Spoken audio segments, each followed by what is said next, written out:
शिवाजी महाराजांना पाहायला गेलात तुम्ही रायगडावर, जागा दाखवली जाते. इथं राजसिंहासन आहेत, इथं त्यांचा अंत्यविधी झालेला आहे. नीट आहे का? इथे राजसिंहासन आहे, तिथं अंत्यविधी झालेला आहे. काय मूर्खासारखं बोलतायत.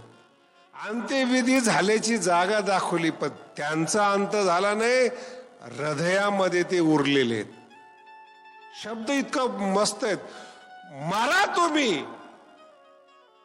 हृदयात उरा. ही ज्ञानोबा आहे.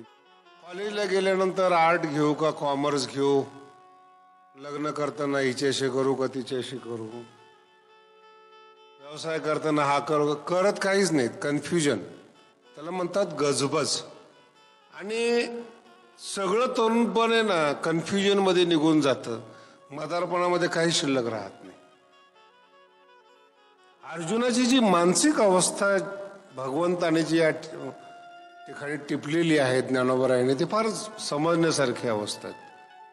आणि ही जी झालेली गजबज आहेत, याचा खूप मोठा आणि महान अर्थ आहे. मनुष्य हा 4 स्तरामध्ये जगत असतो. शारीरिक स्तरावर त्याची एक डिमांड असते, मानसिक स्तरावर एक डिमांड असते, बौद्धिक स्तरावर आणि आत्म्याच्या स्तरावर म्हणजे हृदयाच्या स्तरावर. आणि ह्या 4 विभागामध्ये फिरत असताना मनुष्याचा श्वास कोंडला जातो.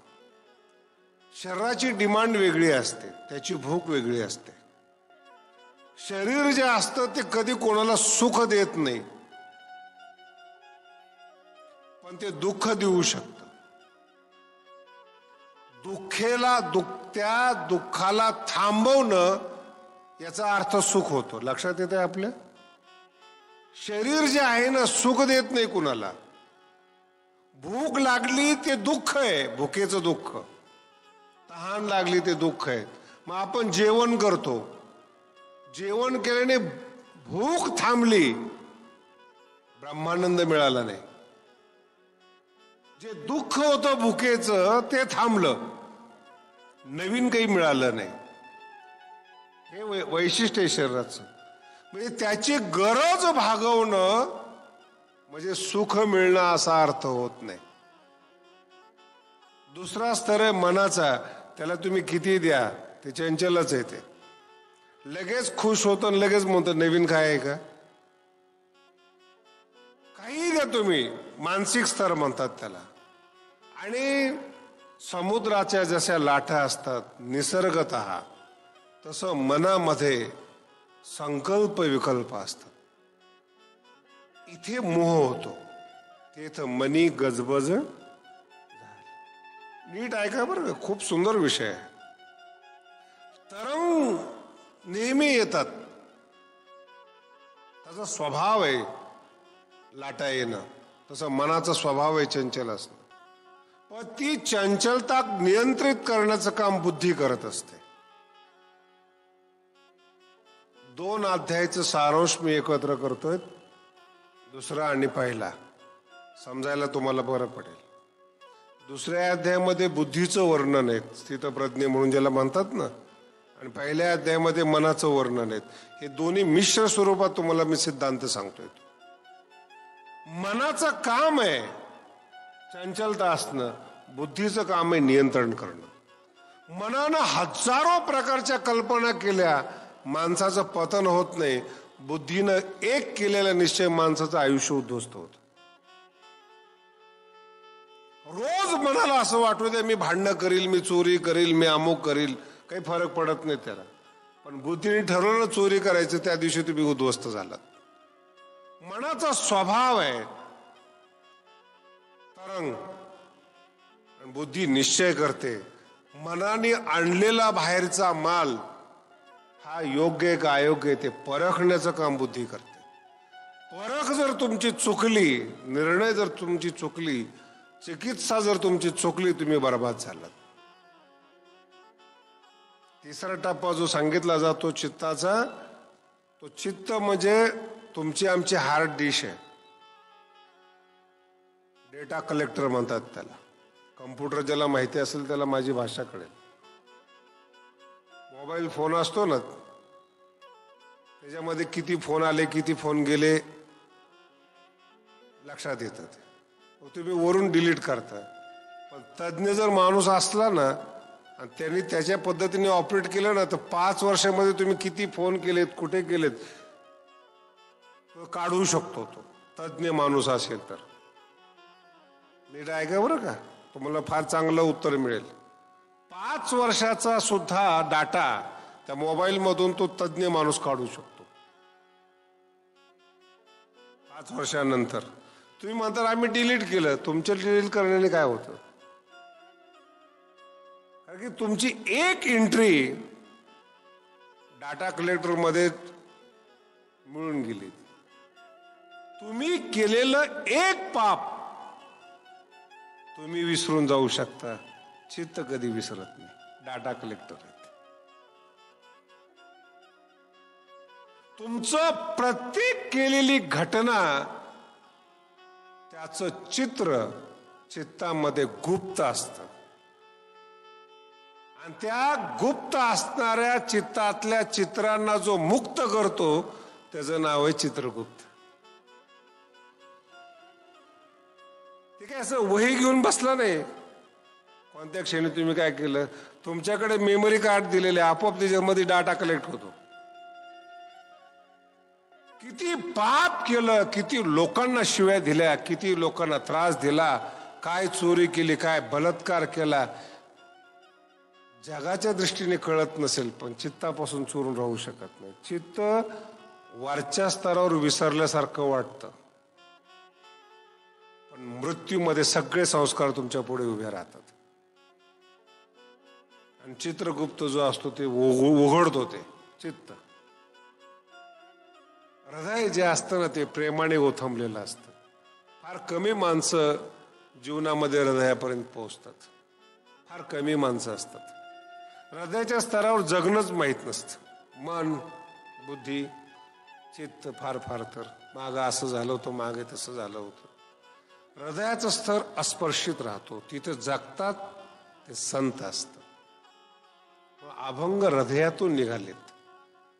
ज्ञानेश्वरी हृदयातून निघालेली आहे. संत हृदयातून बोलतात. हृदय फार अवघड आहे. अर्जुनामध्ये जी गडबड निर्माण झाली ती मनामध्ये गडबड निर्माण झाली. ओवी पहा किती सुंदर आहेत. मनी गजबज झाली, आपैशी कृपा आली. मनामध्ये मी तुम्हाला दोन्ही सिद्धांत सांगितलेत. ताट होता एकदम. कौनेशी म्या झुंजावे, वीरवृत्ती आणि कृपा आली. वीरवृत्ती आणि गडबड झाल्यामुळं काय झालं, कृपा आली. मने कृपा आली. अपमाने निघाली वीरवृत्ती. दुसरी बाई आली ना घरात. वीरवृत्ती हे क्षत्रिय पुरुषाचं लक्षण आहे. कृपा चांगली असेल ती संताकडे असेल. युद्धावर तो काही संत होण्याकरता गेला नाही अर्जुन. कोणत्या वेळेस काय पाहिजे तीच वृत्ती पाहिजे.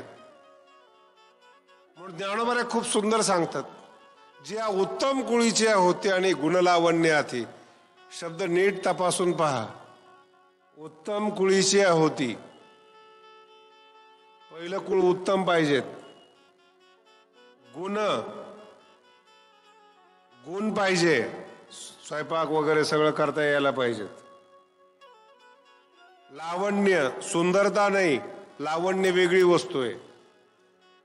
पंढरपूरचा पांडुरंग सुंदर नाही, लावण्याचा पुतळा. लावण्य वेगळं आहे.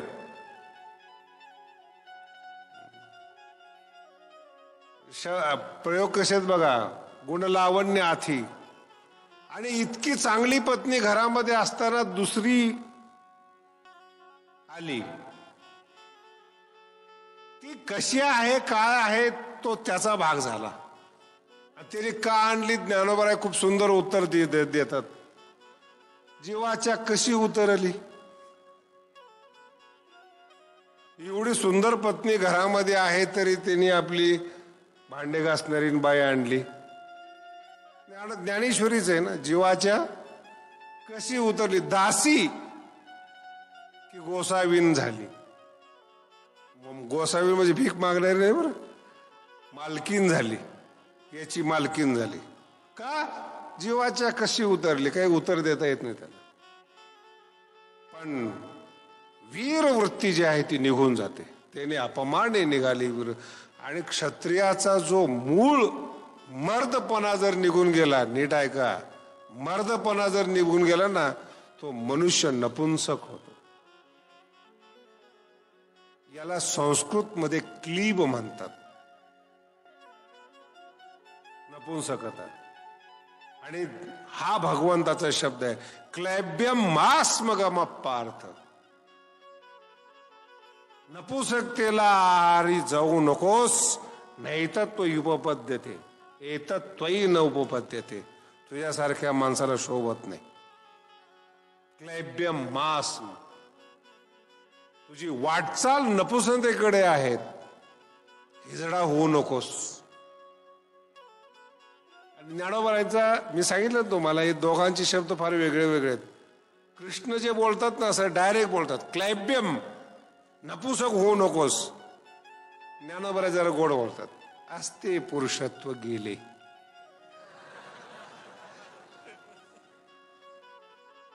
शब्दाचा प्रयोग पहा कसा आहे. हे तुमच्या हृदयाला भिडले पाहिजेत ज्ञानोबांचे शब्द, की आई मधला आणि बापामधला फरक काय. असते पुरुषत्व गेले. आता काय राहिले अर्जुनामध्ये? असते पुरुषत्व गेले. आणि हे जरा ओरडून बोलतात, क्लैब्यम, हे अनार्यजुष्टम अस्वर्ग्यम अकीर्तिकरम. हे जरा शास्त्रीय भाषा झाली, हे भाषा आहे ज्ञानोबांची. आणि पहिल्या अध्यायातला अत्यंत मोलाचे शब्द, महत्वाचे शब्द सांगतो. अर्जुन भगवंताला म्हणत असताना एक शब्द इतका सुंदर सांगितलेला, देवा आमच्या सारख्याने जर असं केलं, नातेवाईकांना परस्परांना जर मारलं, सांगे मनाच्या लोकांच्या मनी केवी उरीजे. फार गंभीर ओवी बरं. लोकांच्या मनी केवी उरीजे. पुन्हा एकदा ओवी सांगतो तुम्हाला, ताण देऊन बघा. लोकांच्या मनी केवी उरीजे. आज सार आहे पहिल्या अध्यायाचं. ही ओवी कळाली ना, पुढची नामा म्हणे ग्रंथ श्रेष्ठ, एक तरी ओवी. एवढा तुकडा जरी कळाला ना तरी माझ्या दृष्टीने मोठा आहे. सांगे म्हणा कळत नाही ओवी. अहो, जेवढे जगातले मोठे माणसं आहेत, यांचे भौतिक स्मारक लहान असतील, पण लोकांच्या मनात ते जिवंत आहेत. ही ओवी ज्ञानोबांची. सांगे मनी केवी उरीजे. ज्ञानोबाराय जिवंत आहेत. कोणी विदेशातला मनुष्य आला, ह्याच्यापेक्षा तर दुसरं मंदिर मोठं वाटतं. दगड मोठे असतील, मनात निवास करतात. शिवाजी महाराजांना पाहायला गेलात तुम्ही रायगडावर, जागा दाखवली जाते. इथं राजसिंहासन आहेत, इथं त्यांचा अंत्यविधी झालेला आहे. नीट आहे का? इथे राजसिंहासन आहे, तिथं अंत्यविधी झालेला आहे. काय मूर्खासारखं बोलतायत. अंत्यविधी झाल्याची जागा दाखवली, पण त्यांचा अंत झाला नाही, हृदयामध्ये ते उरलेले आहेत. शब्द इतका मस्त आहेत.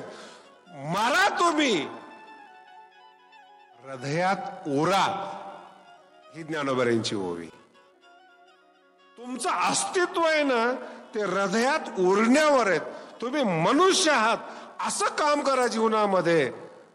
पिढ्यानपिढ्या लोकांच्या मनात उराल, ते जीवन आहे.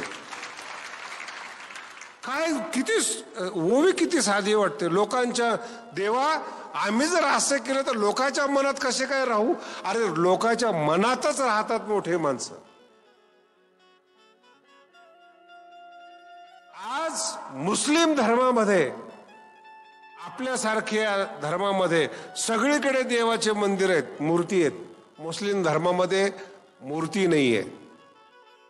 अल्लाला स्वरूप नाहीयेत. किती श्रद्धा असावी. तो अल्लाह मूर्तिमान नाहीये त्यांच्या मते, पण सगळ्याच्या हृदयात राहतो म्हणून धर्म टिकलेला आहे, टिकवलाय त्यांनी. आत्महत्या करायला तयार होतात, अल्लाच्या नावाने जीव देतात. याला म्हणतात हृदयात निवास करणं. ही हृदयातली कट्टरता आहे. मोठा मनुष्य हा स्मारकाने कधी मोठा नसतो, लोकांच्या दृष्टीने कधी मोठा नसतो. चांगलं काम करा, हृदयातून जात नाही. लक्षात आलं का? चांगलं काम करा, हृदयातून जात नाही. हृदयातून जात पिढ्यान पिढ्या जात नाही. एवढे बसलेल्या लोकांनी काही ज्ञानोबांच्या काळात होते काय? आज आपल्या हृदयामध्ये ज्ञानोबराय आहेत. हेच ज्ञानोबरायांचं कार्य आहेत. आणि अर्जुन देवाला म्हणतो, देवा करायला काही हरकत नाही, पण लोकांच्या मनी केवी उरीचे. आपलं अस्तित्व लोकांच्या मनात कार्य, आणि वाईट म्हणून जर स्वीकारलं ना, आजही लोक रावणाला शिवाय देतात. काही नातेवाईक आहे का रावण? आमच्या भगवानगडावर आहेत ना, ते पोते गुंडाळलेली लोक येतात, वनवासी नाही का. मी एकाला विचारलं, बाबा तुला काही प्रॉब्लेम आहे का? नाही. पोतं का गुंडाळलं? म्हणे वनवास. मग काय पत्नी पळून नेली? नाही. झालं काय? रामाची पत्नी नेली भारस. अरे म्हणलं मिळाली, तिला मुलं झाले, सगळं झालं. लोकांच्या मनी उरीजे. रामायण घडलं असेल, त्यांना कळत नाही असं नाही. शब्द नीट आहे का? त्यांना कळत नाही असं नाहीत, पण लक्ष्मण शक्ती लावली ना, 10 दिवस अनवाणी पायाने फिरतात, शोकाकुल होऊन.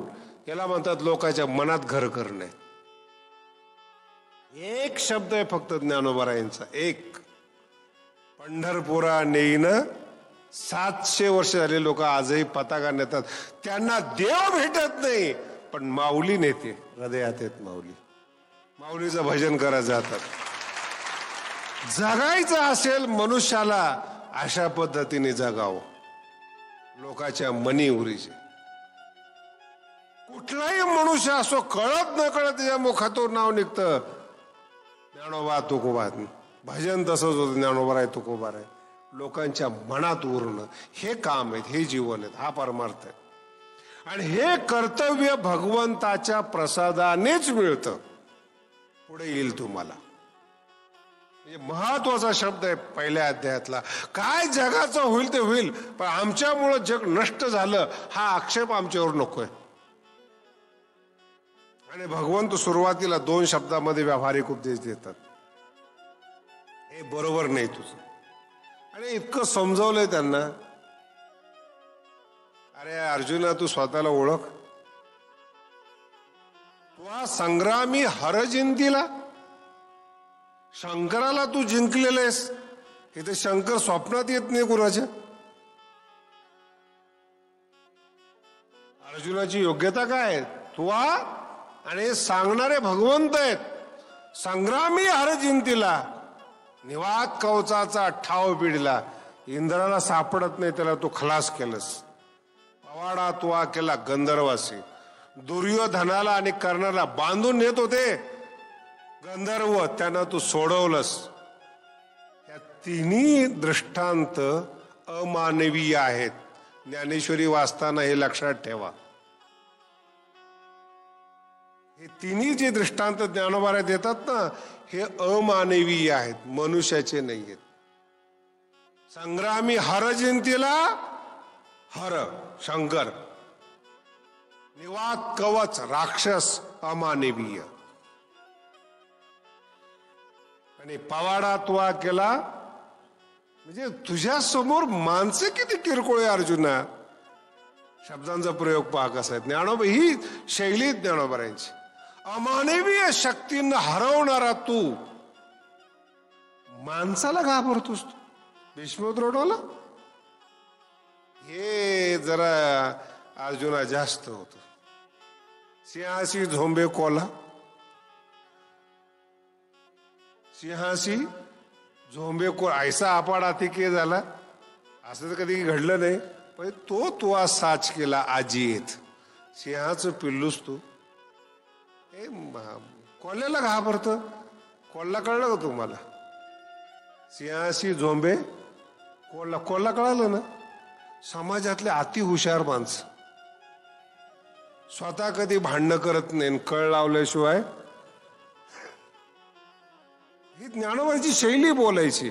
लेकी बोले त्याच उपमा कशा काय दिल्या तिने. ज्ञानोबाची वैशिष्ट्य आहेत. बोलली अरूपाचे रूप. तुम्ही बघा, तुम्ही समाजामध्ये खरे कोल्हे असतात. आणि कोल्ह्याचं वैशिष्ट्य आहेत, आयुष्यात कधी शिकार करत नाही, नेहमी दुसऱ्याचं खात असतो. माहिती आहे ना दुसऱ्याचं. कोल्हे कधी शिकार करत नसतात, शिकार करायला लावतात. त्याच्यामुळे तुमचा भर होऊ नये. निवांत तो साच केला अचेत. असे अनेक दृष्टांत दिलेले आहेत. हृदयाचे ढिलेपण. आता ती इतकं वैतागानं बोललेत ना ते एक एक शब्द, दळमळला जरा. तुला जर अर्जुना युद्ध करायचं नव्हतं, तू ह्या भीष्म द्रोणांना पाहिजे, तू आधीच काय नोळखीसी की या गोत्रज असे, तू आधीच काय नेनसी या गोत्रज असे नोळखीसी. तुला अजून काय अक्कल नव्हती का? हे सगळं रचायला लावलं ना आताच पळून जायचं म्हणतो. तुला काय अक्कल आहे का? असं संताप बघितला श्रीकृष्णाचा. मन तर घाबरलेले, संताप मोठा आहे. पुन्हा तत्वज्ञान. देवा काय, कसं युद्ध करावं? कथम भीष्म हम संकी. द्रोणाचार्याला कसं मारावं? भगवंत फार सुंदर भगवंताला सांगतात, पटवून देतात. असं होतं बरं कधी कधी. एका महाराजाने लग्न केलं 50व्या वर्षी. नाईलाज असतो ना, 50व्या त्यांना 50व्या वर्षी कळतं आपलं कोण नसतं म्हणून. 50व्या वर्षी लग्न केलं. मी विचारलं, महाराज 25-30च्या असता तर चांगली मिळाली असती, नवीन मुलगी संसाराची वगैरे. तुम्ही आता जिच्याशी लग्न केलंय तिला 2 पोरं आहेत, नवऱ्याने काढून दिलेली, दिसायला चांगली नाही. आणि एवढं संसारातल्या लोकांनी टाकलेल्या बाई बरोबर तुम्ही लग्न करतायत. कीर्तनकार माणसं, जरा डोक्यात बसत नाही. शास्त्रीजी, तुम्हाला समाज उद्धाराचे नियम माहित नाहीत.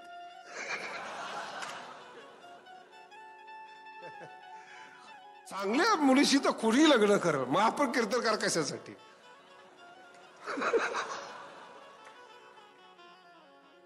कथम भीष्म अहम संके द्रोणंच मधुसूदन. आम्ही भीष्माचार्याबरोबर कसं काय युद्ध करावं? द्रोण मग काही येणं अगोदर तुला माहित नव्हतं का? ते आजोबा आहेत ना तुझे, त्याच्या मांडीवर खेळल्या. तुला कळत नव्हतं की युद्धाला कोण येणार आहे? बायाची काय करीशी अतिशय. आता मूर्खपणा करतो. सांडी हे मूर्खपण. उठे गे धनुष्यबाण, संग्रामी कवन गारुण्य तुझे. पुन्हा अर्जुन जरा शेवटी तो कंटाळतो. देवा म्हणतो, येपा देवा, मी काय आहे ते तुला माहिती. मी काय आहे ते तुला माहिती. एक म्हणजे हात जोडतो तुझ्या, तू गुरुबंधू पिता. काय शब्दाचा प्रयोग? तू गुरुबंधू, सगळं देवा तूच आहेस. हेच अभंग आहेत. विठ्ठल माय बाप चुलत आहे, विठ्ठल भगिनी आणि विठ्ठल विणचा. हे ज्ञानोबाची भाषा अशी वेगळी आहे ना की मिठास होतो त्याच्यामध्ये. तू आमची इष्ट देवता. बघा कसं आहे, तू आमची इष्ट देवता. इष्ट म्हणजे आवडते देवता. तूची सदा रक्षिता आपदी आमुते. भगवंत म्हणले काय म्हणायचं ते बघ. काय नाही देवा, मला आता इच्छा अशी वाटते, तू मला शिकव. आणि असं शिकव की मला कळालं पाहिजे. आणि भगवंत त्याला शिकवताना फार सुंदर प्रयोग करतात. तो पहिला जो श्लोक आहे ना, असोचानन, हा इतका मधुर श्लोक आहे. सगळ्या फिरक्याच आहेत त्याच्यामध्ये. काय अर्जुना, तुला समजून सांगावं नीट आहे का? तुला समजून सांगावं तर तूच मला समजून सांगतोस. ओव्या कशा आहेत? जात्यंधा लागी पिसे, मग ते सैरा वैरा हे शहाणपणाला दिलेली उपमा आहे. जात्यंधा लागी पिसे, मग ते धावे सैरा वैरा जैसे, तुझे शहाणपण तैसे दिसत असे. तुझे शहाणपण तैसे दिस. जात्यंधा लागी पिसे, जन्मांध माणसाला लागलेलं वेळ. जन्मांध. ज्ञानोबांची एक ओवी फार सुंदर आहे, तुम्हाला इथं अर्थ कळेल त्याचा. पूर्ण ज्ञानेश्वरीमध्ये ज्ञानोबा आहे कुठंच विनम्रता घेत नाही. हा पहिला पक्का मुद्दा लक्षात ठेवा. कुठेच विनम्रता घेत नाही. काही ओव्या तुम्हाला असं वाटतात विनम्रताच आहेत, पण त्या विनम्रता नसतात. त्या एरवी तरी मी मूर्ख. बरेच कीर्तनकार सांगतात काय माऊलीची विनम्रता आहे. माऊलीचं मोठेपणच याला माहीत नाही. काय विनम्रता कळणार आहे त्याला? एरवी तरी मी मूर्ख आहे असं सांगितलं का ज्ञानोबारायांनी? एरवी तरी एखाद्याला म्हणायचं असेल तर असा शब्द आहे बरं का तो. एरवी तरी नाहीये. एरवी तरी मी मूर्ख, जरी झाला अविवेक. संत कृपा दीपक सोज्वळ असेल. शब्द नीट आहे का? ज्ञानोबा म्हणतात मी मूर्ख असेल, अविवेकी असेल, पण माझ्याकडे संतांचा दिवा आहे. संत कृपा दीपक. ही ओवी नीट आहे का? जात्यंधा लागी पिसे. मला सांगा, मूर्खातला मूर्ख मनुष्य असला आणि त्याच्याकडे दिवा असला, तो उत्तम आहे का शहाणा आंधळा चांगला? बोला ना. शहाणा आंधळा चांगला का मूर्ख दिवावान चांगला? रस्ता दिसतर कोणाला? ही दोन ओव्या आहेत ह्या. जात्यंधा लागी पिसे, मग ते तुझे शहाणपण तैसे. अरे आंधळेपण आहे तुझं. शहाण म्हणजे शहाणपण आहे तुझ्याकडे, आंधळ शहाणपण आहे. ज्ञानोबा म्हणतात मी कदाचित शहाणा नसेल, पण संत कृपा दीप आहे माझ्याकडे, दिवा आहे. आणि डोळस माणसाकडे दिव्याचा उपयोग होतो. म्हणजे माणसानं शहाणा असावं, आंधळ नसावं. नाही लक्षात येत? शहाणा असावं माणसाने, आंधळ नसावं. आंधळ शब्दाचा अर्थ पुढं काहीतरी होणार आहे ते दिसलं पाहिजे, नाहीतर तुरुंगात जायची पाळी येते. आपलंच आयुष्य उद्या कोणतं आपण पाऊल टाकतो हे जर आपल्याला कळत नसेल, अपकीर्तीशिवाय पर्याय नाही जीवनामध्ये. त्याला आंधळे पण म्हणतो.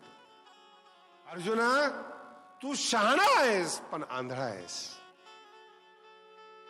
आणि ही मानवी जीवनातली सगळ्यात मोठी सुंदरता आहे.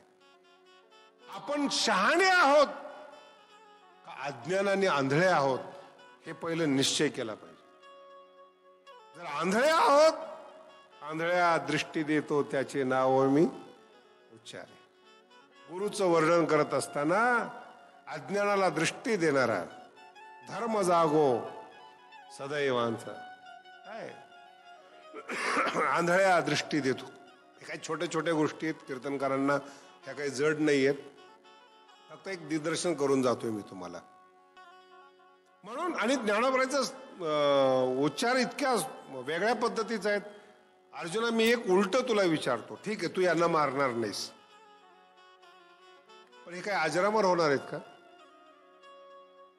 आणि दुसरा विषय असा आहे, तू यांना मारणार आहेस, यांना तू निर्माण केलंस का? काय काय लोकांना एवढं टेन्शन असतं ना, काय होईल भविष्यात भारताचं, तुझं बघ ना.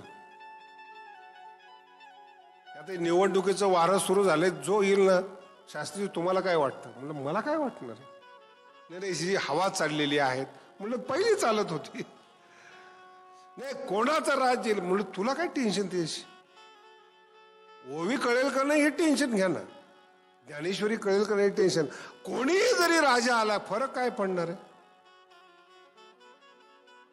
20 एक वर्षापूर्वी एसटीने प्रवास करायचो मी, असं येताना जाताना.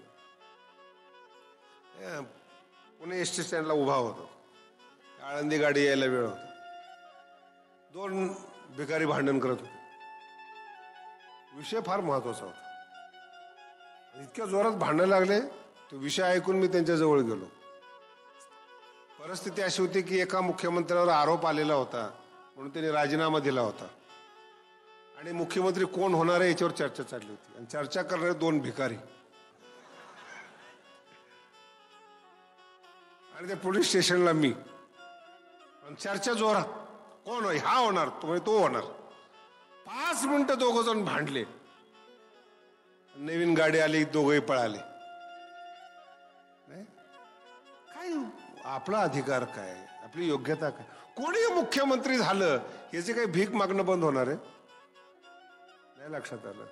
कुणी महाराज झालं ना, तुम्ही अभ्यास केल्याशिवाय तुम्हाला ज्ञानेश्वरी कळणार नाही, लक्षात ठेवा. कोणत्याही महाराजाला मोठं म्हणण्याची गरज नाही, कोणत्याही महाराजाला लहान म्हणण्याची गरज नाही. तुम्ही माऊलीच्या दरबारात उद्धारासाठी आलात, तुमचा उद्धार व्हावा एवढंच ध्येय आपल्या डोळ्यापुढे पाहिजे, तर जीवन आपलं सावरलं जाईल. कोणी मोठा असू द्या काय फरक पडणार आहे, कोणी लहान असू द्या काय फरक पडणार आहे. अरे ओव्या थोड्याच आपल्या डोक्यामध्ये शिरणार आहेत. आपला रस्ता, आपलं मेहनत, आपलं जीवन हे ज्ञानावरणीश आपल्याला सुचवलेलं आहे. ज्ञान दुसऱ्याला नाही पाहिजे, आपल्याला ज्ञान पाहिजे. म्हणून ज्ञानोबांचे शब्द इतके सुंदर आहेत. परे मूर्खपणे नेनसी न चिंतावे ते. शब्दाचा प्रयोग फार गोड आहेत. न चिंतावे ते, अनावश्यक गोष्टींचा विचार करू, चिंतशी. अहो काय काय माणसं एवढे घातक असतात. आमच्या गुरुजींनी फार सुंदर गोष्ट सांगितली होती, मला फार काळजाला लागून गेली ती. स्वामीजींच्या काळामध्ये जो ग्रुप होता 50-60 वर्षापूर्वीचा, काशीमध्ये शिकणारा, एका मुलाचा फार नंबर यायचा, काशीमध्ये पहिला नंबर यायचा तो अभ्यासामध्ये. ते जी बाकीचे जे 2-4 सहपाठी होते, खानदानी मित्र, खानदानी शत्रू असतो, त्यांना वाईट वाटायचं, सतत याचाच नंबर, सतत याचाच नंबर. काय करावं माहिती का त्या मित्रांनी, याचा अभ्यास कसा कमी करावा. ते डोकंच भगवंतांनी भारी दिलेलं आहे, काय कमी करणार आपण अभ्यास.